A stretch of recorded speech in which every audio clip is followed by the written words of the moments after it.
করে। তোমাদের জন্য চান্সেস অফ সেলিব্রেশন কিন্তু থাকছে। ডাবল ফায়ার এনার্জি থাকার জন্য যে জিনিসগুলোতে একদম তোমাদের সাবধান কশাস থাকতে হবে, কোনো রকম অ্যাক্সিডেন্ট, ইনজুরি আর ফায়ার থেকে কিন্তু সাবধানে থাকতে হবে। কোনো রকম লিগ্যাল ইস্যুতে ইন্ডালজ হয়ে যাওয়ার চান্সেস কিন্তু থাকছে। বাড়িতে কোনো রকম ব্যাড নিউজ কিন্তু আসতে পারে, তাই একটু সাবধান হয়ে চলতে বলবো।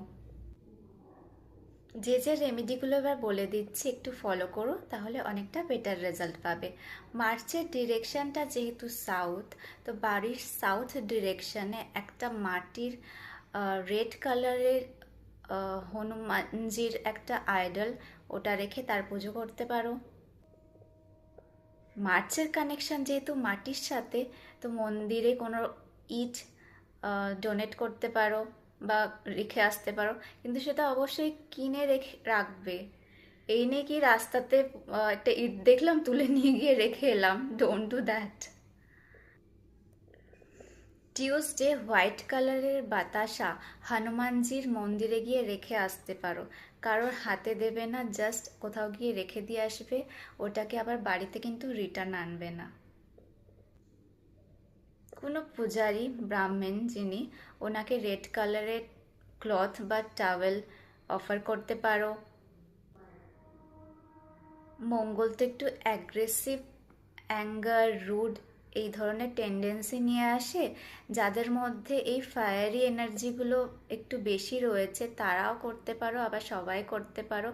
মার্চিস দেশলাই কোনো মন্দিরে গিয়ে রেখে আসতে পারো, সেটা কিন্তু সিক্রেটলি, সামনে সামনে কারো হাতে দিয়ে দিলে বা ওইটা করো না। হনুমান চালিসাটা পাঠ করো, সময় না থাকলে ওটা শুনলেও চলবে। লাইফে পজিটিভ এনার্জি, কারেজ স্ট্রেনথেন হবে। কোনো রকম নেগেটিভ এনার্জি, ম্যারিড লাইফে problem, marriage related problem, disease, enmity, litigation, land and property related issue, এই সব সমস্যা যদি ফেস করো, তাহলে মা বগলামুখী কবচ ডেলি 2বার করে পাঠ করতে পারো। আর যদি একটু ফিনান্সিয়ালি স্টেবল হও, তাহলে মা বগলামুখীর কবচটা বানিয়ে ওটাকে ধারণও করা যায়। বাস্তু রিলেটেড যে কোনো রকম প্রবলেমের জন্য কিন্তু মা বগলামুখী কবচ হাইলি এফেক্টিভ। রেমেডিগুলো ফলো করো, আশা করব নতুন বছর খুব ভালো কাটবে।